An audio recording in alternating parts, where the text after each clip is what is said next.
रैना साहब, बहुत शुक्रिया आपने टाइम दिया, क्योंकि ये बड़ा टाइट शेड्यूल होता है इलेक्शन के दौरान। तो बहुत शुक्रिया आपका टाइम देने के लिए। शुक्रिया। पहला सवाल, पीर पंचाल से आता हूं और पहाड़ी तबका से भी हूं। बड़ा जोश, बड़ी उम्मीदें हैं पहाड़ी तबका को खासकर, और उतना ही जोश अगर देखा जाए गुजर तबका में है। एक तबका को आपने उनका हक दिलाया, दूसरे तबके का इंटैक्ट रखा। बड़ा मुश्किल होता है बैलेंस करना, और उसके बावजूद वो कल आपने देखा होगा सुनकोट में कितना बड़ा जलसा किया पहाड़ी लोगों ने। तो वो लोग देख रहे हैं कि कब बीजेपी की तरफ से कैंडिडेट आएगा। थोड़ी ताखीर क्यों?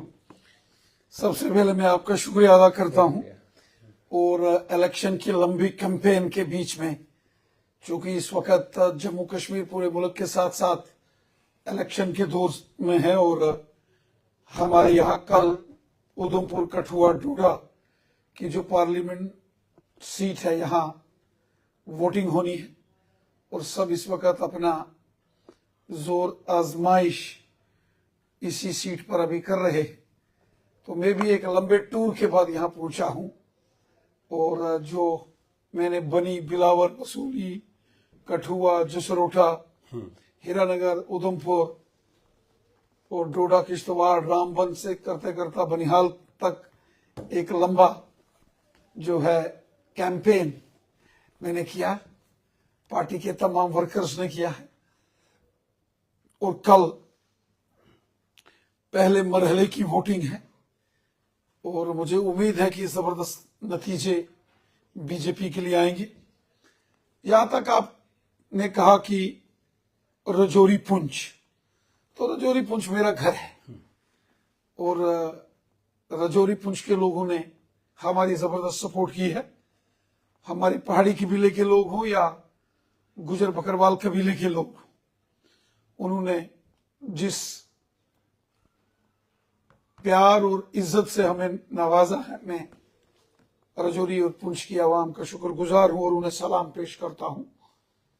मेरे खून का कतरा कतरा अपने लोगों के लिए है, और बड़ी मुश्किल, परेशानियां, तकलीफें हमारे लोगों ने पिछले 40-50 साल में देखी हैं, चाहे गुजर बकरवाल हो या पहाड़ी कबीले के लोग हो।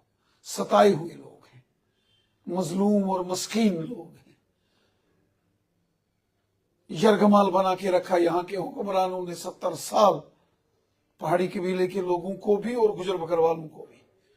ऊपर वाले का शुक्र है कि यहाँ गवर्नर साहब का रूल लगा और मरकज में बीजेपी की हुकूमत है। यहाँ लेफ्टिनेंट गवर्नर साहब आए, और फिर प्राइम मिनिस्टर मोदी साहब और अमित शाह साहब ने ऐलान करके पहले गुजर बकरवाल कबीले को उसके हक दिए, और फिर पहाड़ी कबीले के लोगों को अमित शाह साहब ने, मोदी साहब ने हकूक दिए। और साथ ही साथ वादी कश्मीर में ओबीसी कम्युनिटी के लोग हों, पहाड़ी हों, गुजर हों, हमारे कश्मीरी भाई बहन, सबका साथ, सबका विकास और सबका विश्वास, इस मिशन के साथ हमारी हुकूमत ने काम किया है। और मैं अपने लोगों का मशकूर हूं, ममनून हूं, शुक्रगुजार। लोगों ने मुझे बहुत प्यार दिया है, और मैं हमेशा खादम बन के लोगों के काम करता हूं। इसलिए आपने देखा कि वो कल जिसका आपने जिक्र किया कि सुरनकोट के अंदर कम से कम 400-500 के करीब सरपंच पंच इकट्ठे हो गए, और उन्होंने अहद किया कि इन इलेक्शन में वो बीजेपी का साथ देंगे, बीजेपी की सपोर्ट करेंगे। मैं अपने लोगों का हमेशा मशकूर हूं, शुक्रगुजार दिल से, और केवल सियासत के लिए नहीं कि मुझे कोई वोट लेने हैं तो इसलिए। मैंने कहा कि रजौरी पुंछ, अनंतनाग, कुलगाम, शोपियान ये मेरा घर है, और यहाँ के लोगों ने जो प्यार, इज्जत, हौसला अफजाई हमारी हमेशा की है, उसके लिए मैं अपने लोगों का शुक्रगुजार हूं। रही बात इलेक्शन की, मुझे उम्मीद है कि हम ये इलेक्शन लड़ेंगे और जीतेंगे। लेकिन कैंडिडेट अभी तक, या उम्मीद है कल तक? देखिए, कुछ फैसले पार्टी के जो हमारे सीनियर लीडर्स हैं, हमारे ऑल इंडिया प्रेसिडेंट साहब हैं, ऑनरेबल होम मिनिस्टर साहब, ऑनरेबल प्राइम मिनिस्टर साहब, और बीजेपी की जो सेंट्रल इलेक्शन कमेटी होती है, उसके फैसले होते हैं। और लेकिन बतौर पार्टी प्रेसिडेंट रविंद्र रैना मैं पूरे तरीके से तैयार हूं। मैं तो चाहता हूं अनंतनाग राजौरी के साथ साथ श्रीनगर और बारामूला की सीट से भी हम इलेक्शन लड़ें। और जो मैंने पिछले 7 सालों में एज पार्टी प्रेसिडेंट, ये मुझे 7वां साल है, जो मैंने काम किया है और जो लोगों की मुझे सपोर्ट है, जम्मू और उधमपुर में तो है ही है, लेकिन वादी कश्मीर के अंदर भी मैं इस बात को यकीन से कहता हूं कि बीजेपी सबसे मजबूत तरीन पार्टी है। अगर हम इलेक्शन लड़ते हैं और पार्टी के ऑल इंडिया प्रेसिडेंट साहब ऐलान करते हैं, आप नतीजे देखेंगे, आप देखेंगे कि लोगों के जज्बात देखेंगे। मैं देख रहा था आज अनंतनाग राजौरी पुंछ पार्लियामेंट सीट पर हमारे कुछ बड़े जो हमारे रिस्पेक्टेड लीडर्स हैं अलग अलग सियासी जमातों के, उन्होंने अपना नॉमिनेशन फाइल किया है।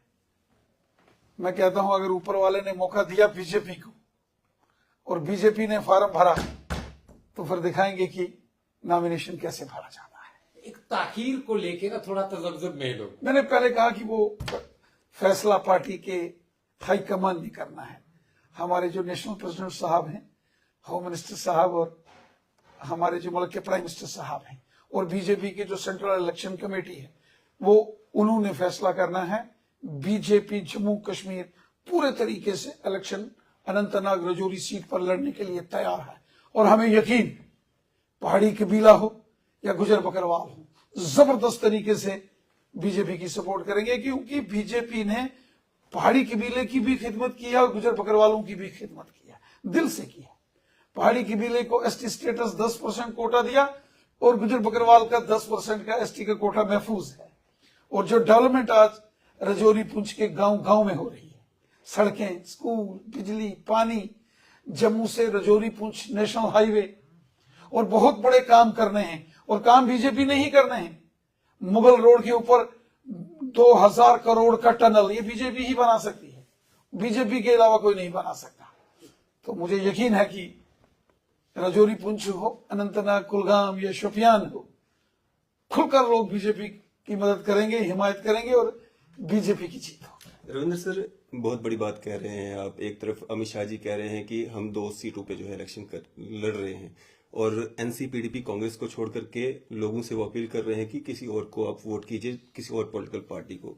आप कह रहे हैं कि अगर बीजेपी को मौका मिला, अगर बीजेपी को मौका मिलता है अनंतनाग राजौरी पुंछ सीट से लड़ने का, तो क्या वहां से चेहरा रविंद्र रैना जी होंगे? क्योंकि कयास पहले से लगाए जा रहे थे और लोगों की पसंद भी रविंद्र रैना जी हैं। देखिए, इसमें पार्टी का जो फैसला होगा वो एक सिपाही के बतौर में उस फैसले को कबूल करता हूं। और न केवल अनंतनाग राजौरी पुंछ, बल्कि आप श्रीनगर चले जाएं, बड़गाम, पुलवामा, गांदरबल चले जाएं, त्राल चले जाएं, या आप बांडीपुरा, गुरेज चले जाएं, आप कुपवाड़ा, बारामूला चले जाएं, वहां भी आप देखेंगे हर जगह जो है मेरी रैलीज, मेरे प्रोग्राम, तंजीम के जो बड़े इजलास मुनक्किद होते हैं, ऊड़ी, करना, टंगढार, टीठवाल, केरन, मच्छल, लोलाब, इन तमाम एरियाज में मेरा खूब आना जाना होता है। बॉर्डर के लोग हैं, दूर दराज के लोग हैं, उनकी खिदमत करता हूं, उनका खादिम हूं, लोगों की परेशानियां हल करने की कोशिश करता हूं, इसलिए लोग मोहब्बत करते हैं और मैं भी दिल से लोगों की रिस्पेक्ट करता हूं। रविंद्र सर, 2014 और 2019 मोदी लहर में मोदी जी को देख करके लोगों ने वोट किया। कितना आसान या मुश्किल आपको 2024 का ये लोकसभा चुनाव लगता है, जम्मू कश्मीर की नजर से अगर हम देखें? देखिए, हमारे प्राइम मिनिस्टर मोदी साहब इस समय दुनिया के मकबूल तरीन जो प्राइम मिनिस्टर हैं, अमेरिका के और रूस के जो प्रेसिडेंट हैं उनसे भी ज्यादा मकबूलियत अगर किसी शख्स की है तो हमारे मुल्क के प्राइम मिनिस्टर मोदी साहब हैं। और मोदी साहब ने गरीबों की खिदमत की है। गांव गांव में गरीबों के जिनके सर के ऊपर छत नहीं था उनको मकान बना के दिए। गोल्डन कार्ड 5-5 लाख एक साल में इलाज के लिए हर शख्स की जेब में है, आपकी हम सब की जेब में है। उसके साथ किसानों के खाते में साल का 6-6 हजार, गरीबों को फ्री राशन। और फिर डेवलपमेंट देखिए, हाईवेज, एक्सप्रेस हाईवेज, गांव गांव में सड़कें, school, medical colleges, AIIMS, Jammu AIIMS, Kashmir AIIMS, आज कश्मीर से कन्याकुमारी रेल जो है लिंक जुड़ने वाला है। तो बहुत जबरदस्त काम मोदी साहब ने किए हैं। और सबसे बड़ी बात है जो अमन और खुशहाली, आज कश्मीर के बाजारों में रौनक है, कश्मीर की सड़कों पर रौनक है, बाजारों में चहल पहल है। 2 करोड़ से ऊपर टूरिस्ट जो है पिछले साल वादी कश्मीर में आए। G20 सम्मेलन होता है, नाइट क्रिकेट टूर्नामेंट यहाँ होते हैं, फिर तो भी केवल जम्मू में नहीं, कश्मीर में भी। फिर भी और आपके इल्जाम लगते हैं। रात के 2-2 बजे तक लाल चौक में नए साल का जश्न बनाते हैं लोग। 31 दिसंबर का मेला रात को देखा होगा। तो ये एक बहुत बड़ा बदलाव है जो मोदी साहब ने लाया है और डेवलपमेंट हुई है। मुझे लगता है कि 2014 में और 2019 के बाद 2024 में बीजेपी की जबरदस्त जीत हो। फिर भी अपोजिशन वाले जो हैं आप पे आरोप लगाते हैं और कभी गुपकार अलायंस बनाते हैं, कभी इंडियन अलायंस बनाते हैं, तो कैसे देखते हैं, क्या जवाब देना चाहेंगे उनको? देखिए, जमहूरी निजाम है, अगर कोई इंडिया अलायंस बनाता है, कोई गुपकार अलायंस बनाता है, बनाए, कोई हमें इसका फर्क नहीं पड़ता है। और उनके अलायंस में आने से या ना आने से बीजेपी को कोई फर्क नहीं पड़ता, क्योंकि ये आजमाए हुए खिलाड़ी हैं। जम्मू कश्मीर की आवाम, गुपकार अलायंस जिसमें नेशनल कॉन्फ्रेंस, कांग्रेस और पीडीपी और तमाम जमातें थी, इनको जम्मू कश्मीर की आवाम अच्छे तरीके से जानती है, समझती है। पहले इन्होंने गुपकार बनाया, आप खुद ही आपस में लड़ रहे हैं, खुद ही लड़ाई झगड़ा कर रहे हैं, खुद ही एक दूसरे पर मयान से तलवारें निकाल कर पीछे पड़े हैं। अवाम इनको जानती है, अवाम इनको इलेक्शन में यकीनन जवाब देगी। बाकी जमहूरी निजाम है हमारे मुल्क का, और जमहूरियत में सबसे ताकतवर अवाम होती है। अवाम का जो फैसला होगा सर माथे पर होगा। राणा साहब, हम ये समझना चाहेंगे, जैसे आपने कहा कि कश्मीर में भी इसमें कोई दो राय नहीं, हालात बिल्कुल ठीक हैं, पत्थरबाजी खत्म हो गई, यूथ खुश है, हुर्रियत कॉन्फ्रेंस जिसका कहा जाता था उस पर आपने बैन लगा दिया, जो अलाई दीदी पसंद जिसको हम सेपरेटिस्ट कहते थे। लेकिन ये सब होने के बाद भी होम मिनिस्टर साहब ने ये कहा कि अभी हम इलेक्शन श्रीनगर कश्मीर से नहीं लड़ेंगे, तो ये किस मुनासबत से? जम्मू कश्मीर भारतीय जनता पार्टी का प्रेसिडेंट होने के नाते से मैं तो बिल्कुल तैयार। मैंने पहले कहा, जम्मू रियासी पार्लिमानी सीट हो, उधमपुर कठुआ डोडा की सीट हो, या फिर अनंतनाग रजौरी पुंछ की सीट हो, जिसमें डिस्ट्रिक्ट अनंतनाग, कुलगाम, शोपियान और रजौरी पुंछ आता है। बीजेपी मजबूत तरीन सियासी जमात है और मैं इंतजार में हूं कब इस पर ऐलान हो जाएगा भारतीय जनता पार्टी के कैंडिडेट का, और फिर आप देखेंगे, आप उस रोज का जश्न देखेंगे जब बीजेपी का उम्मीदवार अनंतनाग रजौरी पुंछ सीट पर अपने उम्मीदवार का ऐलान करेगा।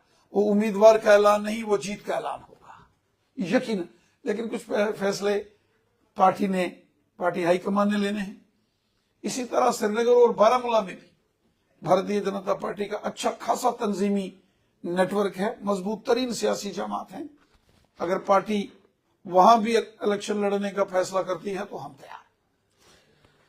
रविंद्र जी, मैं समझना चाहूंगा, एक हमारे बीच में एक बड़ा तबका है जिनको हम एसपीओज या डेली वेजर्स कहते हैं, बैकबोन का काम करते हैं वो हर डिपार्टमेंट का, तो उनकी कहीं ना कहीं मायूसी नजर आ रही है। तो उनकी मायूसी को किस तरह से आप दूर करेंगे? देखिए, डेली वेजर्स हो, रैबरे खेल, रैबरे जंगलात हो, एसपीओज, वीडीसीज, एनवाईसीज, होमगार्ड्स हो,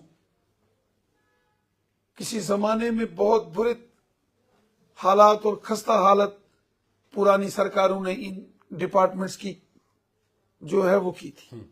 बीजेपी के आने से डेली वेजर्स ऑनलाइन हुए, बायोमेट्रिक अटेंडेंस हुई, 10-10 हजार रुपया मिनिमम ऑनरेरियम है। मेरा मानना है कम है। उनकी रेगुलराइजेशन पॉलिसी है, मिनिमम वेजेस एक्ट लगा के उनको मदद करनी है। फिर बीच में ऑनरेबल हाई कोर्ट के कुछ जजमेंट्स आ गई, उसको भी मानना पड़ता है। लेकिन इन तमाम डिपार्टमेंट की परेशानियों का अगर कोई हल कर सकता है वो सिर्फ और सिर्फ भारतीय जनता पार्टी है, और बीजेपी ही इनका हल करेगी। इन तमाम जो ये मसाइल हैं इनका हमने ही हल करना। रविंदर सर, आज उधमपुर में एक एफआईआर दर्ज हुई है और एफआईआर दर्ज हुई है आपके पुराने साथी और आज के कांग्रेस के उम्मीदवार चौधरी लाल सिंह के खिलाफ। क्या कहना चाहेंगे? जो एक वीडियो वायरल हो रहा था जिसमें वो पुलिसकर्मी के लिए कहीं ना कहीं अपशब्द या मिसबिहेव कहेंगे उसमें, जो खुद उस इंस्पेक्टर ने करवाई है। देखिए, वो पुलिस का और जो वहां जिनके खिलाफ उन्होंने किया उनका अपना पर्सनल मामला है और ये तो इस पर मुझे नहीं लगता कि कोई बयानबाजी या किसी किस्म की चुनाव कोई प्रचार तनकीद होनी के चाहिए। दौरान मतलब इस तरह की अपशब्द या चलिए, देखिए बात यह है कि ये पुलिस के जवान का मामला है और पुलिस के जवान ने एप्लीकेशन दी है। कानून सबके लिए बराबर है, कानून को कोई अपने हाथ में नहीं ले सकता। अलबत्ता अगर पुलिस के किसी जवान ने शिकायत दर्ज कराई है तो एक कानूनी नुक्ते नजर से मामला देखना चाहिए। मुझे नहीं लगता कि इस पर कोई बयानबाजी मुझे करनी चाहिए। रविंद्र सर, काफी सारे लोग हैं जो ये कह रहे हैं कि जो 2 कैंडिडेट्स बीजेपी ने उठाए हैं उनको रिपीट नहीं करना चाहिए था, किसी नए चेहरे को मौका मिलना चाहिए था। देखिए, यहां तक डॉक्टर जितेंद्र सिंह साहब उधमपुर, कठुआ, डोडा से बीजेपी के उम्मीदवार हैं और श्री जुगल किशोर शर्मा साहब जम्मू रियासी सीट से, दोनों ने अच्छा काम किया है। जबरदस्त डेवलपमेंट आपने उधमपुर, कठुआ, डोडा में भी देखी है और जम्मू, रियासी और रजौरी पुंछ में भी देखी है। तो बहुत सारे जो मेहनत हमारे इन लीडरान ने की है उसको देखते हुए पार्टी ने यह फैसला लिया है और मुझे पूरा यकीन है कि जबरदस्त तरीके से ये दोनों सीटें बीजेपी तीसरी बार भी जीतेगी। रविंद्र सर, मैं समझना चाहूंगा, भारतीय जनता पार्टी का एक नारा है अब की बार 400 पार, लेकिन हिज़्ब इख्तलाफ या पब्लिक डोमेन से कुछ बातें निकल के आ रही हैं कि अगर अब की बार भारतीय जनता पार्टी ने 400 पार की तो ये हिंदुस्तान का संविधान बदल सकते हैं और आने वाले 50 साल तक यहां इलेक्शन नहीं होगा। तो लोगों को डराया जा रहा है। देखिए, जमहूरी निजाम में सबसे ताकतवर अवाम होती है और जिस तरीके से मोदी ने काम किए हैं, पिछले बार भी तो 350 के करीब सीटें थी बीजेपी। मोदी साहब ने काम किया, लोग दिल से मोदी साहब से मोहब्बत करते हैं और इसलिए हमें लगता है कि हम 400 से ज्यादा सीटें लेकर लोगों की, आवाम की खिदमत करेंगे, लोगों का भला करेंगे। हमारा और हमारी सरकार का, मोदी साहब का नारा है सबका साथ, सबका विकास, सबका विश्वास। हिंदू, मुसलमान, सिख, ईसाई, गुजर, बकरवाल, पहाड़ी कबीला सब हमारा है। हमें सबसे मोहब्बत है, हमें सबकी फिक्र है। हमें जम्मू के डोगरे की भी फिक्र है, हमें अपने कश्मीरी मुसलमान भाई बहन की भी फिक्र है। हमें सबकी खिदमत करनी है। हमें गुजर बकरवाल की भी फिक्र है, हमें पहाड़ी कबीले की भी फिक्र है। इसलिए हमने सबका भला किया है। आज कश्मीर में जो अमन आया है, मुल्क में खुशहाली आई है, तो जो मुल्क के अंदर रहने वाले 140 करोड़ अवाम है, जिसमें हिंदू भी है, मुसलमान भी है, सिख भी है, ईसाई भी है, गांव का है, शहर का है, सबका फायदा है, सबका भला है। और जब मोदी साहब ने सबका भला किया तो हमें यकीन है कि अब की बार 400 पार। यानी किसी को घबराने की कोई जरूरत नहीं है कि यहाँ का संविधान चेंज होगा या आने वाले 50 सालों में इलेक्शन नहीं होगा। हमारा मुल्क कानून से चल रहा है, कानून से बड़ा कोई नहीं। रविंद्र राणा साहब की मैं एक गारंटी लेना चाहूंगा पीर पंचाल को लेकर, क्योंकि मैं उधर से आता हूं, जनाब भी उधर से हैं। मेरा कोई भी ऐसा प्रोग्राम, कोई भी ऐसी डिबेट नहीं होती राणा साहब जिसमें टूरिज्म की बात ना करूं कि हमारा इलाका जो है वो कश्मीर से भी खूबसूरत है। हमारे इलाके को टूरिज्म के लिए अगर लाया जाए तो अनएम्प्लॉयमेंट बहुत कम होगी। देखिए, रजौरी पुंछ हो जिसमें सुंदरबनी, कालाकोट, नौशहरा, रजौरी, दरहाल, बुद्धल, मंजाकोट, कोटरंका का एरिया हो, या सोरनकोट, मेंढर, पुंछ, हवेली, मंडी, लोरन सब्जियां का एरिया है, या सोरनकोट के बफलिया से ऊपर आप चले जाएं, ये जो चंदीमढ़ का एरिया है, हिलकाका की ओर चले जाएं, डोगरा, पुशाना चले जाएं, फजलाबाद, आड़ी, मनोट चले जाएं, या फिर आप थाना मंडी और ऊपर के एरिया में चले जाएं, दरहाल के ऊपर जो 7 झीलें हैं, बुद्धल तक चले जाएं। खूबसूरत रजौरी पुंछ एक वादी है। बदनसीबी से जो पुराने हुक्मरान थे एनसी कांग्रेस और पीडीपी ने, उन्होंने रजौरी पुंछ के साथ बहुत बड़ा इस्तेसाल किया। लेकिन आज जब यहाँ लेफ्टिनेंट गवर्नर साहब की हुकूमत है, आज नेशनल हाईवे रजौरी पुंछ बन रहे हैं। मोदी साहब ने रजौरी में मेडिकल कॉलेज दिया है, पुंछ में भी हम मेडिकल कॉलेज देंगे। टूरिज्म के प्रोजेक्ट हमने जो है तोश मैदान के अंदर सैंक्शन किया है, एक दरहाल के ऊपर 7 लेक्स का प्रोजेक्ट है। ये सारे काम हम करेंगे, ये बीजेपी ने ही करने हैं। आज रजौरी पुंछ में गांव गांव में देखिए कितनी शानदार सड़कें बन रही हैं, आज कितनी अच्छी डेवलपमेंट हो रही है। गांव गांव में पीने का साफ पानी, गांव गांव में पाइपों के ढेर पड़े हैं।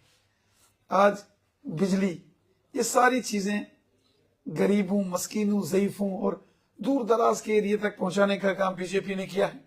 मुगल रोड के ऊपर टनल बनाने का काम, या ऊड़ी और अपने पुंछ के ऊपर का जो मंडी का एरिया उसको जोड़ने का काम, ये बीजेपी ही करेगी। बीजेपी ने रजौरी पुंछ में डेवलपमेंट की है, बीजेपी ने डोडा किश्तवाड़ रामबन में डेवलपमेंट की है, जम्मू उधमपुर रियासी में की है, कठुआ में सांबा में की है, और बीजेपी ने वादी कश्मीर के अंदर डेवलपमेंट की है। सब हमारी है, हमें सबसे मोहब्बत है। यही तो बीजेपी की खूबी है, हमें सबसे मोहब्बत है। गरीब, अमीर, गांव का, शहर का, जम्मू का, कश्मीरी, हिंदू, मुसलमान, सिख, ईसाई, सब हमारे। रैना साहब, असेंबली इलेक्शन के लिए, लोकसभा का इलेक्शन होने के बाद असेंबली इलेक्शन के लिए कोई ख्वाब देख सकते हैं? मैं समझ रहा हूं आपका टाइम। जल्द जैसे हमारे प्राइम मिनिस्टर मोदी साहब ने उधमपुर की रैली में इस बात को वाजे किया, और होम मिनिस्टर साहब ने जम्मू की रैली में वाजे किया कि जैसा सुप्रीम कोर्ट ने डायरेक्शन दी है उसी मुताबिक जम्मू कश्मीर में असेंबली इलेक्शंस होंगे। मतलब 30 सितंबर 2024 से पहले पहले जम्मू कश्मीर में असेंबली के इंतखाबात हो जाएंगे। एक बात और, जम्मू कश्मीर के अंदर भारतीय जनता पार्टी ने नेशनल कॉन्फ्रेंस और पीडीपी को खत्म करने के लिए ABC टीम बनाई, क्या ये दुरुस्त है? देखिए, ये बहुत ही गलत बात है। कोई शख्स किसी सियासी जमात को नहीं खत्म कर सकता। किसी सियासी जमात को खत्म करती है अवाम। अगर अवाम उसकी सपोर्ट से हट जाएगी तो वो सियासी जमातें खत्म हो जाती हैं। रही बात बीजेपी की, बीजेपी अपने दम के ऊपर सियासत में लोगों की खिदमत करती है, खिदमत खलक और हब्बल वतनी के जज्बे से काम करते हैं, जिसका मैं अक्सर जिक्र करता हूं कि नबी रहमत साहब ने फरमाया है हब्बल वतनी के जज्बे से काम करना और खिदमत खलक के जज्बे से काम करना। हम इसी जज्बे से काम करते हैं। बाकी ये A team, B team, C team, ये कुछ अपोजिशन का प्रोपेगेंडा है, कुछ इसमें तड़का मसाला डाल के कुछ। पैगाम हमारे व्यूअर्स के लिए, मेरा तमाम आपके व्यूअर्स को मैं सलाम पेश करता हूं, और सबसे यही गुजारिश करता हूं कि हम सबको मिलजुल कर एक होकर रहना चाहिए, और जो है दिलों की दूरियां कहीं नहीं होनी चाहिए। अटल बिहारी वाजपेयी साहब ने कहा था, टूटे मन से कोई खड़ा नहीं होता और छोटे मन से कोई बड़ा नहीं होता। आपस में मिलजुल के रहना चाहिए, प्यार से रहना चाहिए, सबकी इज्जत एहतराम करके हमें जीना चाहिए, और जिंदगी में खुश रहना चाहिए, खुशहाल रहना चाहिए। बहुत शुक्रिया रविंद्र साहब टाइम देने का। नाज़रीन, ये थे हमारे साथ रविंद्र रैना साहब, जिन्होंने अपनी बात रखी, और इनका बड़ा टाइट शेड्यूल है, तो फिर इंशाल्लाह हम डिटेल से इनका इंटरव्यू इलेक्शन के बाद भी जरूर करेंगे, और बहुत सारी बातें करने के लिए हम इनके साथ जरूर हाजिर होंगे। तब तक अपना और अपने इस चैनल का बहुत बहुत ख्याल रखिए, हमें इजाजत दीजिए, अपना बहुत बहुत ख्याल रखिए। अल्लाह निगहबान।